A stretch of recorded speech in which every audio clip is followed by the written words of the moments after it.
Welcome to Negative Balance.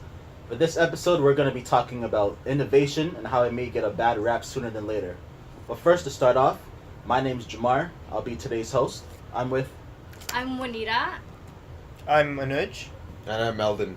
Perfect. Can I get you guys to give us a background of your classes, what study you guys are representing and from? Yeah, so I'm Meldon Pereira. I'm a fourth year economics student. I take special interest in public policy and how that affects everyday life. So that's kind of what I specialize in. I'm a second year student in econ. No particular interests as of yet, but maybe in the future it'll change. I'm in my fourth year of business and society, and I'm part of the BUSO Students Association. I'm counselor. Also part of the Busso Association, and we're here right now in Vanier College, room 111. So let's get started, guys. Let's look at first technology and how it's benefiting society. I think that, of course, there's a lot of positives. There's the home automation that's becoming a really big sector right now. We have the Google home automation, right? They have Alexa. I think Amazon also has the Amazon Echo. Yeah. And then also Siri. Apple's pretty much always dominant, right? So they're gonna have gonna have another big part of the market share that they're trying to secure as well. How do you guys feel about the home automation thing, and what's your take on that? I think the biggest argument I'm hearing and reading about for home automation is privacy. And throughout 2017, there was times where Amazon would bring the price down for Amazon Echoes or Dots, or this Alexa device, and that was just to get it in the homes of their customers, right? Because once you're paired with the Amazon network, every question you ask is just collecting data, and so they would better predict as to what products to sell you, and so on and so forth.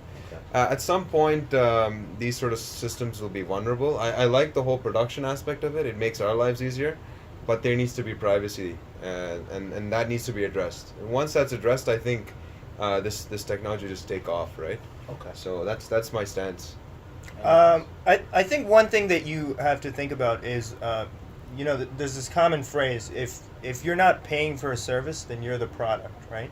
So, if, I like that. for example, if you use Facebook, for example, you're not paying for that, but they collect your data and then they sell that, they repackage that data and then they sell it to other companies.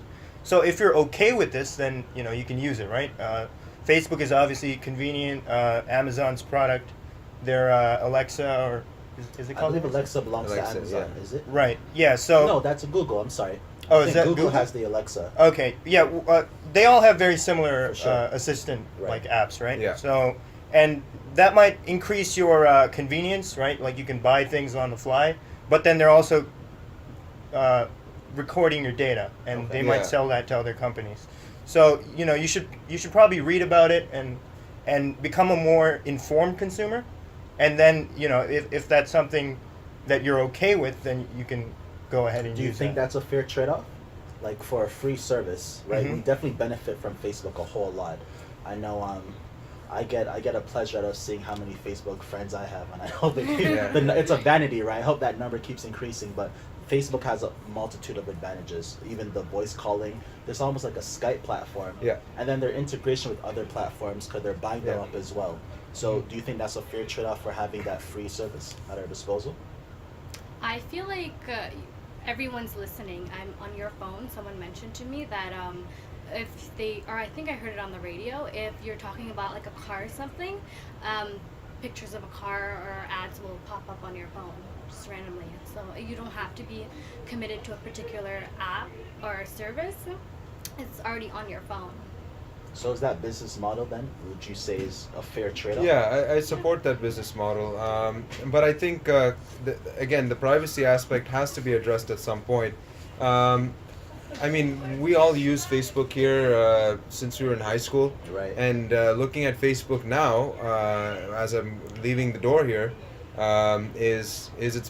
it's more productive. It's brought people together. It's brought me new friends, right?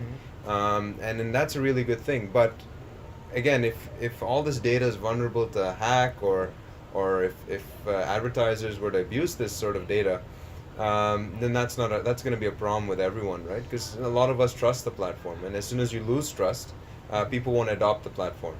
So, and my stance is that as a platform, it makes a lot of positive change in the world, but it also has this big what if as well behind it. Right. So that's what privacy legislation will kind of do for it. For sure. I Yeah. definitely don't disagree with that at all. Yeah. I think that technology has huge benefits, right? Yes. Even outside of social media. I know Google as well, they have the Google Pods, right? Yeah. When you put them inside your ear, they're actually translating languages for you. Yeah. So that's going to be huge for the tourism industry. Yes. Because when you go to another country, right, that's one of the big barriers. Right. You're not able to understand where Yeah. you are. So I think that's another testament to technology having a good side. Yeah. But as you mentioned, the vulnerability Yeah. from having all that data collected, like you said, if you're not paying for a service, then you're a product, which I really love. Yeah. Then that's something that needs to be addressed and tackled. But the downside, I think, to technology is there are certain segments of the population who don't really capitalize off of that too well, and that would be, namely, I believe, the senior citizens, as well as those that have an impairment, like a handicap, so such as those that are blind Yeah. or deaf. So those type of individuals with impairments, I don't think that technology is totally benefiting them or even considering them too much, because with society, our dependency on technology is going to reach a point where it's necessary. It's almost like a prerequisite, right? Yeah. Babies have iPads in front of them before they have books, you Right. know? So I think if you look at Toronto already, if you have a society that's going to be requiring you actually to be somewhat sensible around information technology or technology period, I think that's going to cause a big problem for those parts of the population Yeah, you're right. who aren't going to be able to follow up. How do you guys think about that? I feel like they will adapt. Yeah? Yeah, and the seniors will unfortunately die off. I'm so sorry. Can you go? We're doing so good. You have to fix it. I'm Yeah, sorry. yeah. Well, elaborate. Like, why Yeah. do you They think will die, why do you think that there's no chance of them adapting at all? I feel like there is a chance of them adopting. Those who don't want to change and adapt to society and the technological changes will depend on other people. And you can pay people to do things for you. So you Absolutely. can just pay someone to do all the technological stuff for you. So I don't think anyone's going to really suffer Okay. dramatically. I think it's gonna be a challenge for us to get seniors to adopt some of these technologies. Um, Whenever we look at these sort of problems, and this is something that everyone should do if they're looking at raising the minimum, raising the retirement age or lowering the retirement age, just take a look at Japan. They have one of the highest, I'd say, senior citizen population, and now they're saying that they're going to get 1 million drivers next year over over age 75 who are going to be driving vehicles. Oh, really? So it's going to be crazy to see how policies are going to change in that country to take care of the old population, right? Who's going to be paying for that? Well, they're trying to revoke their licenses, right? They say as soon as you hit 75, every year over 75, I think there's double the chance of getting into an accident. Okay. So we will see this becoming a problem everywhere in the world in the coming years.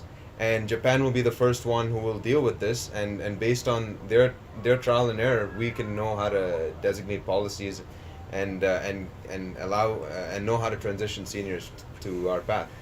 But in terms of technology, it's going to be fairly obvious. And then you did mention about the dying aspect, so I thought about healthcare, and there's big money in healthcare now where they're trying to digitize all of these records. It's funny that you can see all my restaurant recommendations on Yelp and Facebook and all of that on my phone, but I can't find my test results from Right. or my vaccinations, right? Right. So all of those are going to be digitized, and then from there, I think you will adopt a lot more seniors into that sort of system. Okay. Yeah. I think one big thing that we did touch on is the aid, right? Yeah. For those senior citizens, having someone like a personal support worker Right. or like a bedside nurse, those individuals I think are gonna be the individuals who have to actually be technologically inclined, Yeah. because they'd be able to use those operating systems, right, to navigate and improve the quality of life. Yeah. So I think we were talking before this, actually off camera, about necessary parts of the education, right? The education system Yeah. needing to allow for these, I guess, STEM subjects to be Yes. a priority, right? Yeah. I think that's even more so in the health industry, going to Yeah. be a necessary element for them to do their training. so that they can actually help those senior citizens who can't. Yeah, use the I technology. think we're going to see a happy merger of health and tech firms now. And I think last decade was all about pharmaceuticals and playing with the law Mhm. to kind of increase revenue and profits. But now I think it's going to be more on the innovation side. It's going to be health and Silicon Valley getting together and finding ways to do business in a very productive environment because they see a big market, right? This is Okay. going to be a huge market, senior citizens, for all OECD nations. Okay. So yeah, I do see that there's going to be some sort of merge there, but again, we don't know again how to predict that. That's true. So there's change, there's room for change there. Okay. Yeah. Are any of you up on 3D printing and the technology behind that? I understand the basic of it, but I'm not Yeah. sure what the recent developments are. No. Okay, that's gonna be a huge accelerator because Yeah. with 3D printing, you don't actually have to have like Silicon Valley. You don't have to have those key elements, the parts of the actual makeup. Yeah. The components that go into a phone or a laptop. Yeah. 3D printing will replace a lot of that, as well as in actual.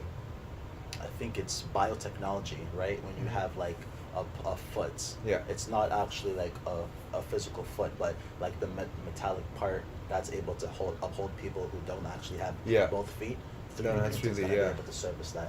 No, that's awesome. So there's definitely a positive side to that too, but I feel like just isn't a good balance in between who's gonna be able to use that and who it's for, right? Yeah. It's for everyone, but not everyone. What good is something if not everyone's gonna be able to actually use it themselves? That's right, yeah. User Right. experience is definitely a big thing. And I feel like policymakers are always playing catch up with technology, Yes. right?